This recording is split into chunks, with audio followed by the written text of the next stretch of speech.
क्या आपके घर में भी पैसा टिकता नहीं है? कितनी भी मेहनत करने के बाद, कितनी भी कोशिशें करने के बाद सेविंग्स हो ही नहीं रही। आप अपने पूरे एफर्ट दे रहे हैं, आप अपने जितने भी एफर्ट हो सकते हैं सारे ही एफर्ट दे रहे हैं, लेकिन सेविंग्स नहीं हो रही।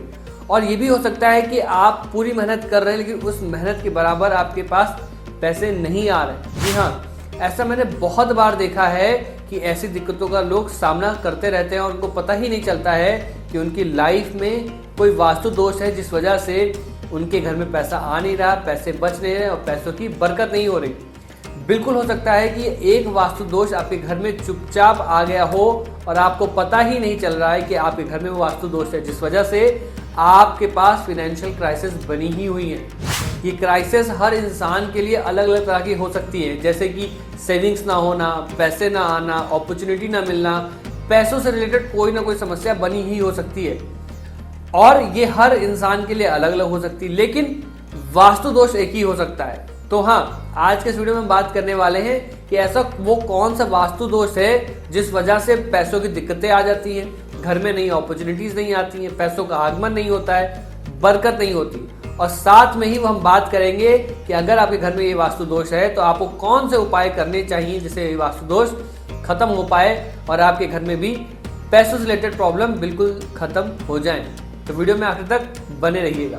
वीडियो को शुरू करने से पहले अगर आप पहली बार मेरा वीडियो देख रहे हैं तो वीडियो को लाइक कर दीजिए, चैनल को सब्सक्राइब कर दीजिए और जुड़ जाइए लाइफ चेंजिंग के इनिशिएटिव के साथ। वीडियो को बहुत 1 मिनट के डिले से शुरू करते हैं और एक छोटी सी बात कर लेते हैं, बहुत ज़रूरी है। मैंने अपनी मेंबरशिप स्टार्ट कर दी है, मेंबरशिप का लिंक डिस्क्रिप्शन में पड़ा हुआ है। अगर आप मेरी मेंबर से जुड़ना चाहते हैं तो आप जुड़ सकते हैं। तो बिना किसी देरी के शुरू करते हैं इस वीडियो को। और बहुत ही ज़्यादा इंपॉर्टेंट टॉपिक है ये, क्योंकि मैंने ऐसा देखा हुआ है, जितनी भी मैं वास्तु विजिट में जाता हूँ मैं देखता हूँ कि लोगों के घर में सबसे पहला वास्तु दोष मुझे घर में जाने से पहले ही दिख जाता है। जी हाँ दोस्तों, आपके घर का मुख्य प्रवेश द्वार यानी कि मेन गेट यानी कि मेन एंट्रेंस ही एक ऐसी चीज होती है जहां से लक्ष्मी का आगमन होता है।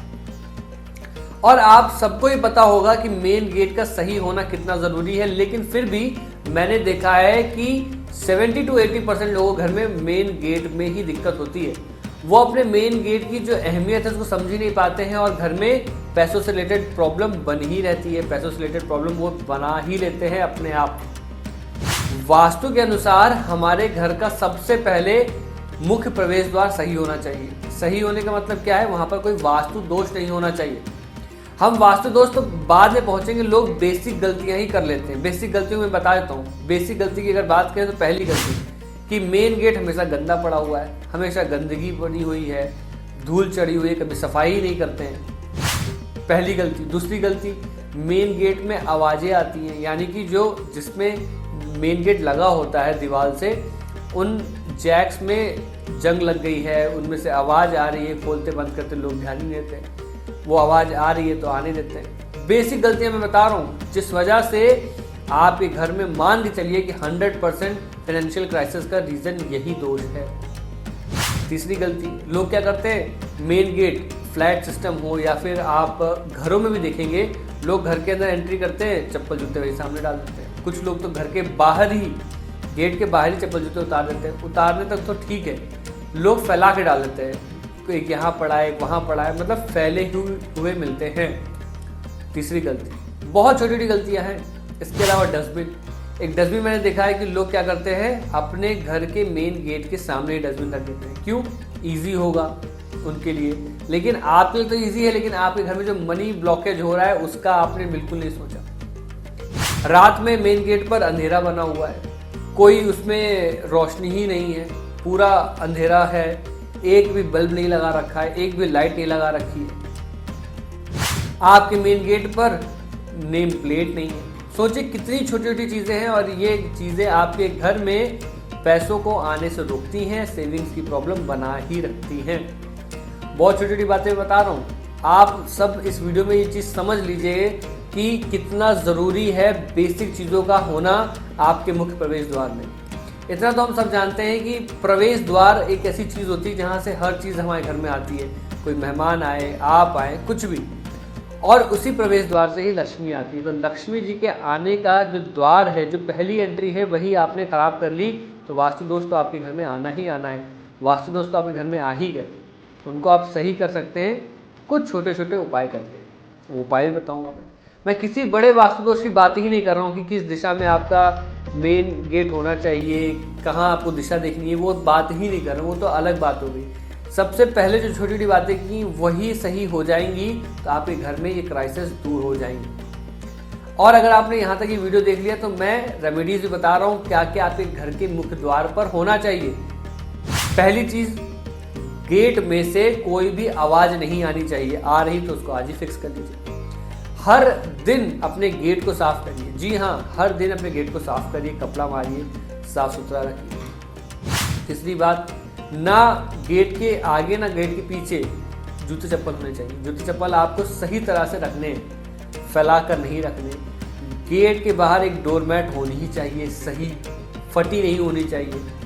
जैसे मैंने देखा है कि डोरमैट सोचते लोग बाहर डालना है, फटी डाल देते हैं, गंदी डाल देते हैं। साफ सुथरी डोरमैट डालिए, उसको रेगुलर टाइम पे साफ करते रहिए।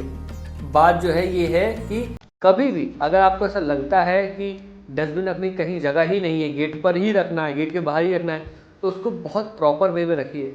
ये नहीं होना चाहिए कि कूड़ा कुछ बाहर पड़ा हुआ है, डस्टबिन गंदी हो गई है, रेगुलर टाइम पे उसको भी साफ करिए। मैं तो कहता हूँ कि डस्टबिन को मेन गेट पर रखिए ही मत, अगर ऐसा हो सकता है। अगर रख रहे हैं तो सही तरीके से रखिए। एक और बहुत खास बात कि लोग क्या करते हैं, लोगों को पता ही नहीं है कि मेन गेट पर क्या होना चाहिए। एक सबसे बड़ी वास्तु रेमेडी मैं बताऊं तो आपके मुख्य प्रवेश द्वार पर ओम या स्वास्तिक बना ही होना चाहिए दोनों तरफ। जी हाँ, रोली आती है, रोली से आप स्वास्तिक बना लीजिए दोनों तरफ अपने गेट पर, और होना ही चाहिए मुख्य प्रवेश द्वार पर। आप ये चीज़ कर ही लीजिएगा। एक और आखिरी बात बताता हूँ, घर के मुख्य प्रवेश द्वार पर रोशनी जरूर होनी चाहिए। लाइट लगाइए, आप छोटी लाइट लगाइए, जैसे लाइट आप लगा सकते हैं, जो भी आप अफोर्ड कर सकते हैं वो लाइट लगाइए। आप देखेंगे कि एक चमत्कारी प्रभाव पड़ेंगे आपके फिनेंसेस पे। छोटी छोटी चीज़ें आप करके देखिए, 49 डेज आप कर लीजिए मेरे कहने पर, और आप मेरे वीडियो पर आके मुझे थैंक्स करके जाएंगे, लेकिन करिए ज़रूर। एक और मैंने बात की थी नेम प्लेट। आपके घर पर अगर वो आपका खुद का घर है तो वहाँ पर नेम प्लेट होनी चाहिए। उस घर में रहने वाले जितने भी लोग हैं उन सबका नाम उस नेम प्लेट पर होना चाहिए, और नेम प्लेट पर भी रोशनी आनी चाहिए। आप कैसे अरेंज करते हैं वो आप देख लीजिए, जैसा भी अरेंजमेंट है उस अरेंजमेंट से। कि कुछ छोटे छोटे उपाय हैं, आप करके देखिए, मात्र 49 डेज में आपको रिजल्ट्स मिलेंगे। आप मुझे थैंक यू बोलें। बहुत छोटी चीज़ें, मैंने कोई वास्तु की बहुत बड़ी बात नहीं की किस दिशा में आपका घर का गेट होना चाहिए, यहाँ हो वहाँ, वो कुछ बात नहीं, बेसिक बात की है मैंने। आप ये रेमेडी करके देखिए, आपके घर से जितनी भी फाइनेंशियल प्रॉब्लम है इनिशियली ख़त्म होंगी, और आप आगे की तरफ बढ़ पाएंगे, आगे की नई अपॉर्चुनिटीज़ देख पाएंगे। तो दोस्तों, आज के इस वीडियो में मैंने जो बात की है बहुत ही छोटी सी बात है, लेकिन बहुत ज़रूरी है आपके जीवन को आगे बढ़ाने के लिए। तो अगर अभी तक आपके गेट पर इनमें से कोई भी वास्तु दोष था उसको सही करिए। मैंने सारे उपाय बताए, उसको सही कर लीजिए, और मुझे 49 डेज बाद बताइएगा कि आपके घर के मेन गेट को सही करने के बाद आपके जीवन में क्या बदलाव आए। लेकिन उससे पहले भी मुझे बता दीजिए कमेंट में कि इनमें से कौन सा वास्तु दोष आपके मुख्य प्रवेश द्वार पर है। मैं आशा करता हूँ वीडियो आपको पसंद आया होगा, लेकिन जाने से पहले आप इस वीडियो को शेयर कर दीजिए अपने फैमिली मेम्बर्स के साथ, या फिर उन लोगों के साथ जिनके घर में फाइनेंशियल प्रॉब्लम बनी हुई है, या फिर आपने नोटिस किया है कि उनके मुख्य प्रवेश द्वार में ये दिक्कतें रहती हैं, उनके साथ इस वीडियो को शेयर करिए। हो सकता है आपके एक शेयर से वो भी चीज़ों को सही कर पाएँ, अपने जीवन में आगे बढ़ पाएँ।